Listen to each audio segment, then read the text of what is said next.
Hello guys, I am advocate Dishank from Dishank law academy. आज हम बात करने जा रहे हैं आपका मध्य प्रदेश गौवंश वध प्रतिषेध अधिनियम, यानी कि एमपी में आपका काऊ, चाहे काऊ हो, चाहे बैल हो, चाहे कोई भी हो, ठीक है, इनको काटना, इनका स्लॉटर करना आपका गैर कानूनी है। ठीक है, तो उसी के ऊपर है। इसकी इन्फोर्समेंट डेट है 29/3/2004 और गवर्नर की इसकी असेंट मिली थी आपको 26 मार्च 2004 को। गवर्नर क्यों? क्योंकि यहाँ पर मध्य प्रदेश है, तो यानी कि लोकल लॉ है। ठीक है, तो सिर्फ एमपी में ही काम करता है। तो इसके पहले प्रोवाइजो को पढ़ लेते हैं, प्रेम्बल को पढ़ लेते हैं। The enact provided the interest of general public and to maintain communal harmony, यानी कि ये क्यों बनाया गया कि कम्युनल हार्मनी बनी रहे। ठीक है, कम्युनल हार्मनी मतलब कम्युनल का मतलब होता है between, divided between the two groups. ठीक है, तो टू ग्रुप्स में आपका बनी रहता है। ऑब्वियस बात है, आपको पता ही है कि किस लिए लिखा गया होगा। Prohibition of the slaughter of the cow progeny. Prohibition क्या है कि मतलब मना कर देना। प्रोहिबिशन मतलब टोटली, देखिए एक होता है प्रोहिबिशन और एक होता है रिस्ट्रिक्शंस। यानी कि यहाँ पर क्या प्रोहिबिशन कर दिया गया, मनाही कर दिया कि स्लॉटर ऑफ काउ नहीं चलेगा। प्रोजेनी, काउ प्रोजेनी मतलब यानी कि काउ की नस्ल, काउ की जो नस्ल होगी वो, जिसमें आपका गाय वाय सब आ जाती है। अभी हमें इसकी डेफिनेशन भी पढ़नी है काउ प्रोजेनी की। ठीक है, and to preservation and the conservation of cow progeny, यानी कि काउ को बचाने के लिए फॉर मैटर कनेक्टेड देयर और इनसे रिलेटेड मैटर्स। ठीक है, जैसे मान लो कोई अगर चलो मारता भी नहीं है, तो कोई अपनी जो ऐसी गाय होती है जिस जो दूध नहीं दे सकती, कुछ नहीं दे सकती, या बीमार हो जाती है, तो उसको छोड़ देते हैं, तो उनसे भी निपटता है ये केस। ठीक है, अब सेक्शन 1 क्या कहता है? सेक्शन 1 कहता है ये आपका कहाँ लगता है? ये सिर्फ एमपी में लगता है। ठीक है, होल एमपी में लगता है, यानी कि 52 डिस्ट्रिक्ट है एमपी की, उसमें लगता है। और आपका it come to force in the publish 29/3/2004 में ये आपका इन्फोर्स हुआ था। अब डेफिनेशन क्या है? डेफिनेशन पहले है बीफ की। बीफ का मतलब क्या है? फ्लैश, यानी कि मांस of a cow progeny who slaughter is prohibited under this act, यानी कि किसका मांस? यानी कि काउ प्रोजेनी का मांस जिसे मारा गया, जो प्रोहिबिटेड है इस एक्ट के तहत। अब काउ प्रोजेनी का मतलब, काउ प्रोजेनी का मतलब क्या है? काउ प्रोजेनी में आपका काउ, बुल्स, बैल, भैंसा, और प्रोज मतलब यानी कि गाय का बछड़ा। ठीक है, ये सब आपके निषेध है, इनका कोई आपका स्लॉटर नहीं कर सकता। तो बीफ के अंदर काउ प्रोजेनी आता है, काउ प्रोजेनी में ये, यानी कि इनका मांस आपका वर्जित है, यानी कि प्रोहिबिटेड है। कॉम्पिटेंट अथॉरिटी का मतलब यहाँ बताया जो स्टेट गवर्नमेंट ने बना रखी है लोकल एरिया के हिसाब से। ठीक है, जो हमें पढ़ना है कौन होती है, यानी कि किसी को भी कॉम्पिटेंट अथॉरिटी बना दिया, और आपका वो कॉम्पिटेंट अथॉरिटी किसने बनाई है? स्टेट गवर्नमेंट ने बनाई है। अब इंस्टीट्यूशन की बात करें, इंस्टीट्यूशन का मतलब यहाँ पर है चैरिटेबल इंस्टीट्यूशन जो रजिस्टर्ड है अंडर एनी एनेक्टमेंट बिफोर, यानी कि आपका जो सोसाइटी रजिस्ट्रेशन एक्ट के तहत इंस्टीट्यूट है उनकी बात करी गई है।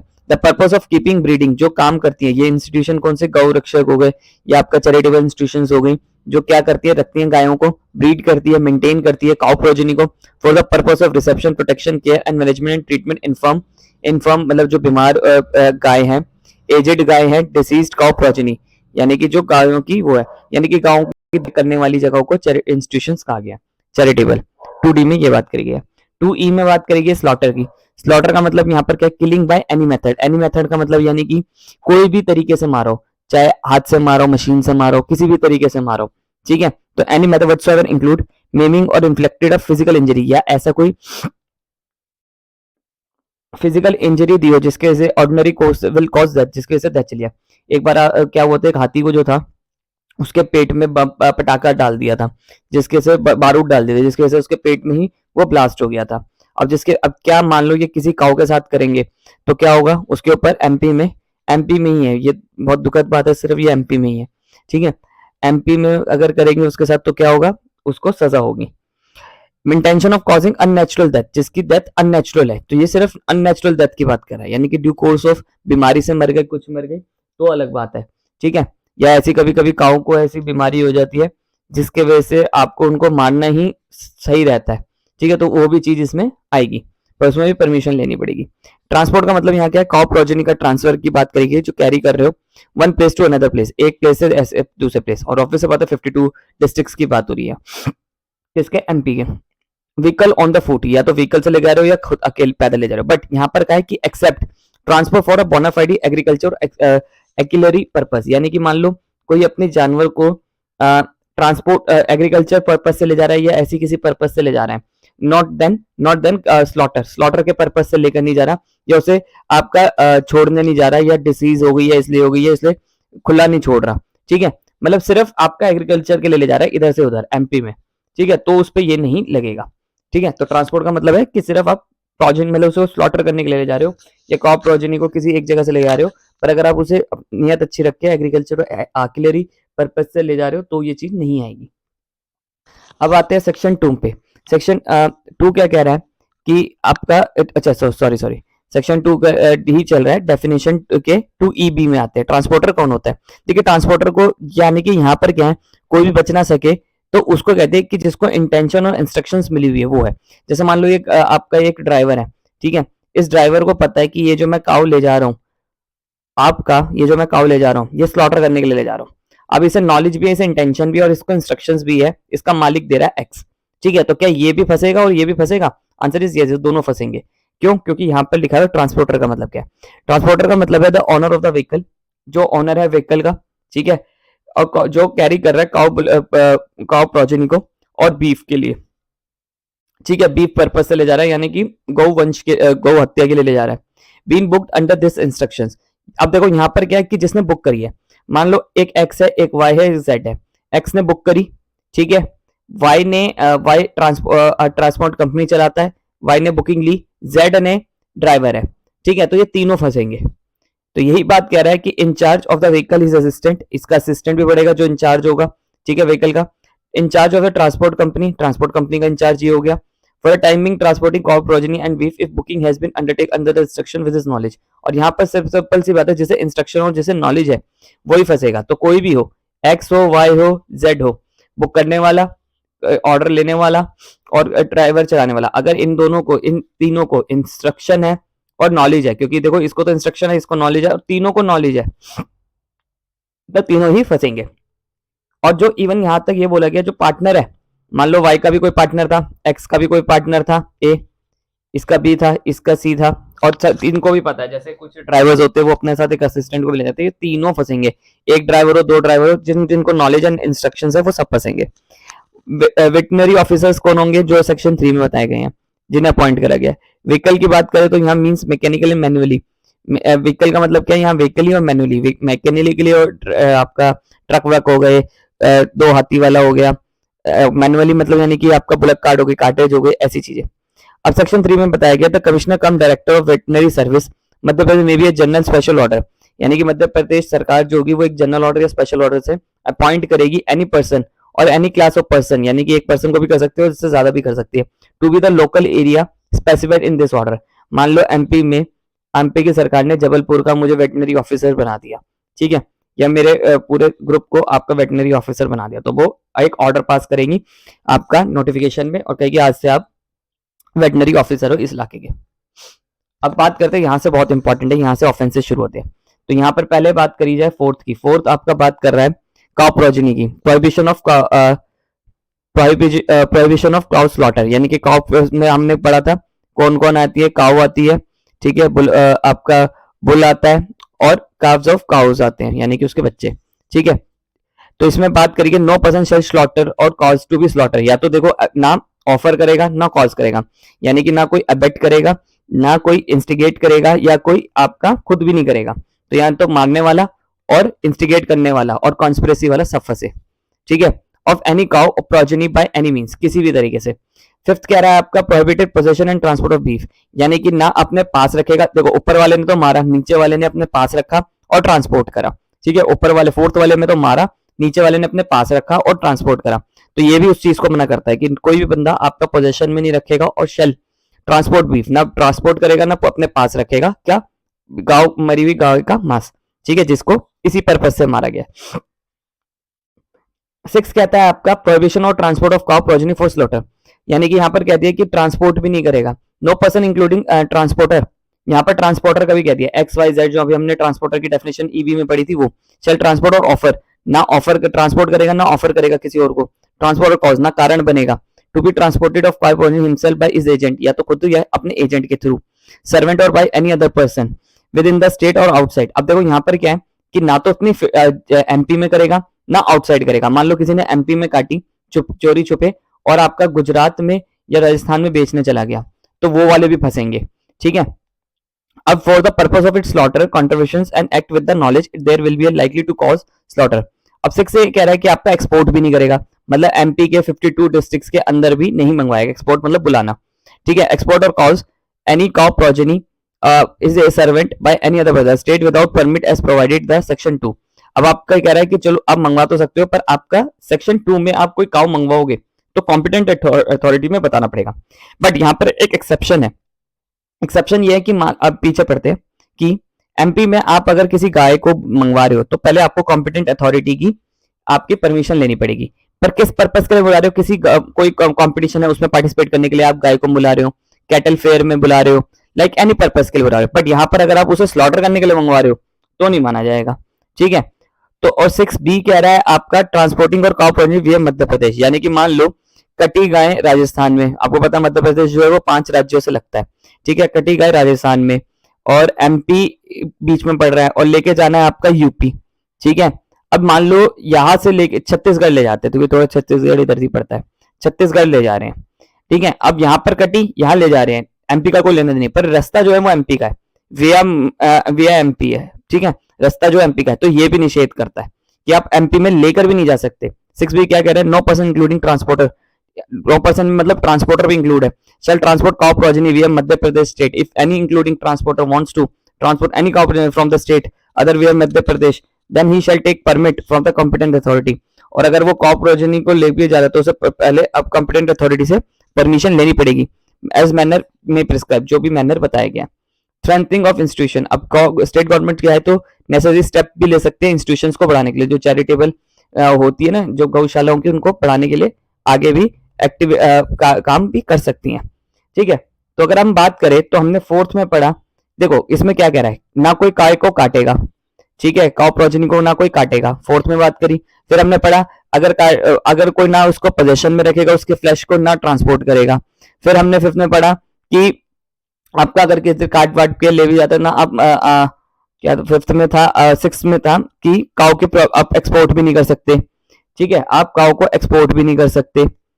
एक्सपोर्ट के बाद फिर हमने पढ़ा ना, अगर आपने करना भी है कोई काउ को एक्सपोर्ट करना है तो कॉम्पिटेंट अथॉरिटी से लेना पड़ेगा, इंस्ट्रक्शंस लेनी पड़ेंगी, पर आप फ्लैश के लिए नहीं कर सकते, ठीक है। और 6B में हमने पढ़ा कि वे मध्य प्रदेश से आप लेकर नहीं जा सकते, बस ये इसमें ऑफेंसेस थे। अब है 8th सेक्शन 8 क्या बात करता है, लेवाई ऑफ चार्जेस, चार्जेस भी कर सकते हैं।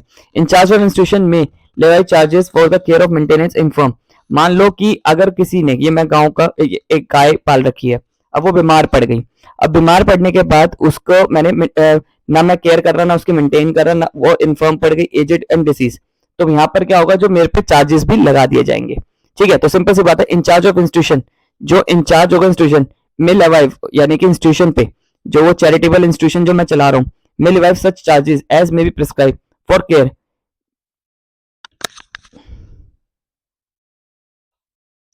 तो यहाँ पर कहा गया कि जो आपका इंस्टीट्यूशन का इंचार्ज होगा, जैसे मान लो ये मैं एक इंस्टीट्यूशन का चार हूँ जहां पर मैंने अपनी गायें रख रखी है, इन गायें रख रखी है टेक केयर करने के लिए, मुझे पता चलता है कि एक एक्स नाम का आदमी है, वो आपका गाय का ध्यान नहीं रख रहा, ना केयर कर रहा है उसकी, ना वो मेंटेन कर रहा है, ना बीमार पड़ी हुई है, एजेड है तो उसे छोड़ देता है, डिसीज पड़ी है उसकी रखने का, तो मैं उसके ऊपर फाइन लगा दूंगा, चार्जेस लगा दूंगा, लेवल ऑफ चार्जेस, फाइन लगा दूंगा, चार्जेस कर दूंगा, ठीक है। अब पेनल्टीज की बात करी गई है, पेनल्टी क्या मतलब, जो हमने पीछे पढ़ा था उसमें सजा गया।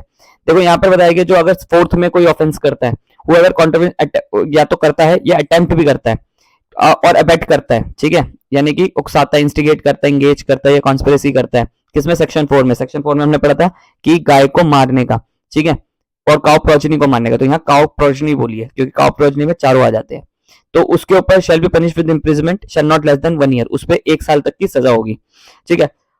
किसमें, सिर्फ 4th वाले। अब यहाँ पर क्या है कि उसे 1 साल की जज साहब को सजा देनी ही पड़ेगी, विच में भी एक्सटेंड टू 7 ईयर्स, और 1 साल से 7 साल तक भी जा सकते हैं, तो यानी कि 1 साल तो मिनिमम है, 7 मैक्सिमम है, एंड फाइन तो लगेगा लगेगा, कितना फाइन लगेगा, less than not less than भी 5000 रुपीज, और 5000 का जुर्माना लगेगा, इससे ऊपर भी लग सकता है, पर यहाँ बोल दिया कि 5000 तक का जुर्माना तो लगेगा। अब 2 कह रहा है whoever contravene or attempt, या तो कोई अटेम्प्ट करता है आपका अबेट करता है किसी चीज का, 5, 6, 6A, 6B। 5 में हमने पढ़ा था कि पोजेशन में रखता है, ट्रांसपोर्ट करता है, 6 में हमने पढ़ा था कि प्रोहिबिट कर आपका काउ प्रोजेनी को ट्रांसपोर्ट करने का। 6 कहता है कि एक्सपोर्ट करने का। 7 कहता है आपका 6B कहता है आपका प्रोजेनी वे मध्य प्रदेश से नहीं ले जा सकते। इनका कोई ऑफेंस करता है, ठीक है, 6B तक का कोई ऑफेंस करता है तो उसे कम से कम 6 महीने की तो सजा मिलेगी, ठीक है, उसको कम से कम 6 महीने की सजा तो मिलेगी, यानी कि मिनिमम कितनी 6 मंथ्स और मैक्सिमम कितनी करती 3 years and fine not less than भी 5000 और 5000 का तो जुर्माना लगेगा, इससे ऊपर लगे तो लगा देंगे। और जितने भी ऑफेंसेस होंगे ये आपका कॉग्निजेबल होंगे, यानी कि एफआईआर दर्ज होगी ही होगी और नॉन बेलेबल होंगे। नॉन बेलेबल का मतलब यानी कि आपका इसमें जमानत नहीं होगी, जैसा भी जमानत देंगे, ठीक है, पुलिस से जमानत नहीं मिलेगी। अब 11 की बात करें, एक मिनट, 11 की बात करें, power of entry, inspection and search seize, यानी कि कहीं पर भी एंट्री कर सकते हैं, इंस्पेक्ट कर सकते हैं, सर्च कर सकते हैं, सीज कर सकते हैं कि आपका 4, 5, 6, 6A, 6B वाला ऑफेंस तो नहीं हो रहा, 4 तो या 8 वाला ऑफेंस तो नहीं हो रहा। For the purpose of enforcing the provision दे सकते, कंपिटेंट अथॉरिटी, जो कंपिटेंट अथॉरिटी होगी, ठीक है, मे have any person authorized the competent authority in writing in this behalf shall have power to, या तो competent authority ने किसी को अथॉरिटी दे रखी है, मान लो competent अथॉरिटी है, उसने एमपी पुलिस को कहा कि आपको हम अथॉरिटी देने की, जाके सर्च करिए। लोकल लिमिट्स इज जुडिक्शन, अपनी लोकल लिमिट्स जो होगी, उनकी जो जुडिक्शंस होंगी, where he reason to believe, जहां उन्हें शक है, ठीक है, यहाँ रीजन टू बिलीव है यानी कि इंटेंशन से भी कम है, दैट ऑफेंस कौन से, ये वाले 4, 5, 6, 6A, 6B वाले, under this act has been is being और is likely to be committed, या तो होने वाला है या हो चुका है या होता है, ठीक है, and shall take necessary actions, तो वो shall necessary actions ले सकते हैं, ठीक है, competent authority खुद या उन्होंने जिसको पावर दी है वो राइटिंग में। Every person in occupation of such premises, अब यहाँ पर उनको क्या क्या काम होंगे, इन sub section 1 shall allow the competent authority or any person authorized by competent authority, या तो उन्होंने competent authority खुद या competent authority ने किसी को पावर दी है, he may purpose and shall answer any question, मतलब वो किसी से भी कोई सवाल पूछ सकते हैं बाय कॉम्पिटेंट अथॉरिटी और the best of his knowledge and this belief, मतलब वो पूछ सकते हैं। Any police officer not below the rank of head constable, एक हेड कांस्टेबल यानी कि 1 स्टार, ठीक है, सॉरी 1 स्टार नहीं, 2 फीते वाला हेड कांस्टेबल आपका वो होता है, 1 स्टार जो होता है वो एएसआई होता है। और any person authorise competent authority में विद द व्यू सिक्योरिंग 4, 5, 6 इन ऑफेंस को ना करने के लिए, तो यानी कि एक हेड कांस्टेबल लेवल का आदमी स्टॉप कर सकता है, किसी को एंटर कर सकता है, सर्च कर सकता है, व्हीकल कर सकता है, ठीक है, आपका इंटेंट टू यूज एक्सपोर्ट और काउ, ये देखने के लिए कहीं ऐसा इंपोर्ट एक्सपोर्ट तो नहीं हो रहा हमारे यहाँ पर काउ का। सीज ऑथराइज, सीज प्रोजेनी को अगर मान लो कोई मास पकड़ा गया तो उसे सीज कर सकता है, ऑथराइज कर सकता है, सीज ऑफ काउ प्रोजेनी जो अगर 4, 5, 6, 6A, 6B का ऑफेंस हुआ है। Taking all measures necessary for securing production of cow progeny, vehicle और सीज्ड, उनके व्हीकल को भी कर देगा। प्रोविजन ऑफ सेक्शन 100 के जो सर्च है कि सर्च एंड सीज के जो है में अभी apply search and seize under this section, जो 100 के प्रोविजन है सीआरपीसी के वही अप्लाई होंगे। In case of violation of इसके का कोई करा, police shall empower to seize cow progeny and beef, cow progeny को और बीफ को, मान लो कोई गांव को गाय बेचारी को जिंदा लेके जा रहा है, ठीक है, और किस लिए स्लॉटर करूंगा आज, तो उसके गांव को भी कर लेगा, और बीफ है अगर मार चुका बेचारी को तो उनको भी जब्त कर लेगा। एंड डिस्ट्रिक्ट मजिस्ट्रेट शैल कॉन्फिगरेट, अब यहाँ पर देखो डिस्ट्रिक्ट मजिस्ट्रेट को पावर आ गई, क्योंकि जब भी अगर कॉन्फिगरेट की पावर आए और ऑप्शन में डिस्ट्रिक्ट मजिस्ट्रेट है तो हमेशा आंख बंद करके डिस्ट्रिक्ट मजिस्ट्रेट पे टिक लगा दीजिएगा, ठीक है।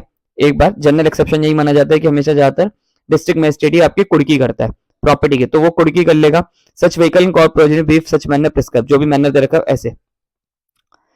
अब 11A में लिखा कि appeal against order of configuration, यहाँ पर सिर्फ अपील की बात करिए कॉन्फिगरेशन की, यानी कि कुड़की ने जो डीएम ने कुड़की करी है उसकी अपील कहाँ जाएगी।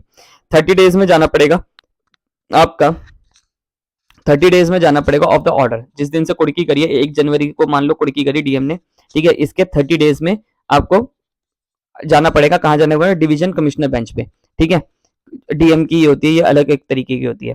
And from the date of the knowledge, जब से उसे पता चला, ऑफ सच ऑर्डर की, prefer an appeal in writing with the certified copy of order configuration account such fees and payable in the, और यहाँ पर क्या है फीस भी देनी पड़ेगी सर्टिफाइड कॉपी की, आपका डिवीजन कमिश्नर के पास जाना पड़ेगा appellate authority. The time requested certified copy of configuration shall be exclude, मान लो जो 1 जनवरी से लेकर 30 जनवरी तक का टाइम था, इसमें 15 दिन तो सर्टिफाइड कॉपी लेने में निकल गए कोर्ट की, ठीक है, डिस्ट्रिक्ट मजिस्ट्रेट के, तो वो 15 दिनों को हटा देगा, सर्टिफाइड कॉपी का टाइम नहीं गिना जाएगा, ये कहना चाह रहा है। Issue a notice of hearing of appeal the office affecting seize of any person who is in opinion appellant authority adversely affected consequent call for record for the cause, तो यहाँ पर कह रहे हैं डिवीजन बेंच की power बताइए, तो division bench जो है वो डिस्ट्रिक्ट मजिस्ट्रेट से आपका मंगवा भी सकते हैं कि भैया क्या हो गया, क्योंकि इसकी जब्त कर ली, और सामने वाली पार्टियों को एक्स और वाई दो डीएम को भी और एक्यूज्ड को भी सुनेगी। Provider no formal notice appeal need issue, कोई फॉर्मल अपील नोटिस इशू नहीं होगा। ठीक है, आई होप आपको मेरी वीडियो पसंद आई हो। वीडियो पसंद आई हो तो चैनल को सब्सक्राइब करिए।